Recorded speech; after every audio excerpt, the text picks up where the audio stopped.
Some of the most, I would say, most important trends in the industry is really a migration to more and more automation in the field, from going beyond the substation all the way to the meter and into the homes. So the automation then is being used further now across the utility to different departments, well beyond meter reading, well beyond just the engineers with the SCADA systems.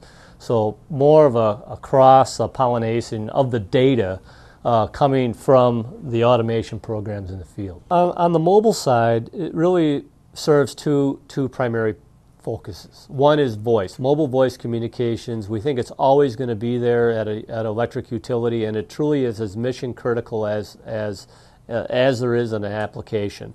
You need to have the dispatchers talking to guys in the trucks.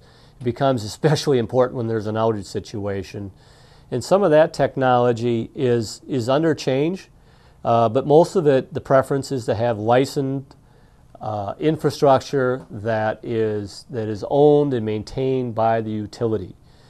With a mobile network, you need backbone communications. You need backbone communications to haul the data from your towers eventually back to your dispatch centers.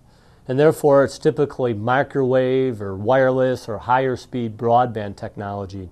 That's where we're seeing a convergence. So over those backbone networks, over those links that can haul multiple applications, we're seeing IP-based communications infrastructure. And therefore, you have an opportunity to bring in your AMR, your SCADA, your DA, your metering, all of that over a common infrastructure.